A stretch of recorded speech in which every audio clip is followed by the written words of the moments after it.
সহসভাপতি জনাব নজরুল ইসলাম সহ কেন্দ্রীয় নেতৃবৃন্দ, সাংবাদিক ভাইয়েরা, সুধীজন, আসসালামু আলাইকুম। আপনারা সবই জানেন,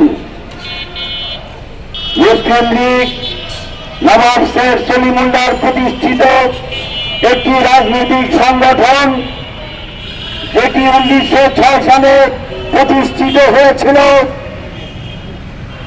ব্রিটিশ শাসিত ভারতের মুসলমান সহ নিম্নবর্ণের হিন্দু সবার ন্যায্য অধিকার আদায়ের জন্য।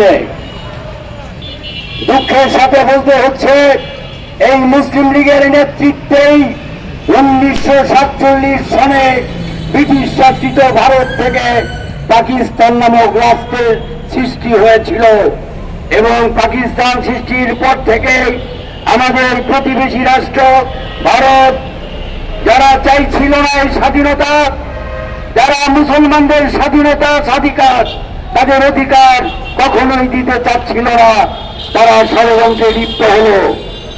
পর্যায়ক্রমিক ভাবে তারা এই দেশের মধ্যে ষড়যন্ত্রের বীজ বপন করতে থাকলো। তার ফলশ্রুতিতে 54 সনের নির্বাচনে মুসলিম লীগের ভরাডুবি হল একটা মাত্র কারণে, কারণ মুসলিম লীগ সৎ রাজনীতি করে। বিগত 53 বছরে যারা রাজনীতি করেছেন, তারা ক্ষমতায় থেকে আবার ক্ষমতায় অধিষ্ঠিত হয়েছেন, কিন্তু 1954 সাল খান আসাদ বলে গিয়েছেন, ক্ষমতায় থাকার পরেও তারা শান্তিপূর্ণভাবে বিজয়ী যুক্ত ফ্রন্ট সরকারের কাছে ক্ষমতা হস্তান্তর করেছিলেন। তারপরে ধারাবাহিকভাবে এদেশের মানুষ বরাবরই প্রতিবাদ মুখর। তারা পশ্চিম পাকিস্তানের অনিয়ম এবং বৈষম্যের বিরুদ্ধে সোচ্চার হয়ে উঠল এবং 71-এ মহান মুক্তিযুদ্ধের মধ্য দিয়ে এই মহান স্বাধীনতা আমরা অর্জন করলাম।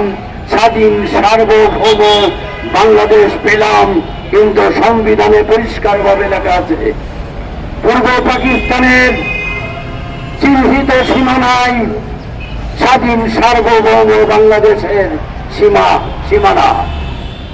তারপরে আপনারা সবই জানেন, 53 বছর আমরা অতিক্রম করলাম, কিন্তু যে উদ্দেশ্যকে সামনে রেখে, যেই গণতন্ত্রের জন্য, যে ন্যায় বিচার ভিত্তিক সমাজের জন্য, যে মানবিক মর্যাদার জন্য মুক্তিযুদ্ধ হয়েছিল, দেশ স্বাধীন হয়েছিল, আস্তে আস্তে ভূলুণ্ঠিত হতে থাকলো, মানুষ অধিকার বঞ্চিত হতে থাকলো, ন্যায় বিচার থেকে বঞ্চিত হতে থাকলো, মানবিক অধিকার থেকে বঞ্চিত হতে থাকলো, বৈষম্যের শিকার হতে থাকলো।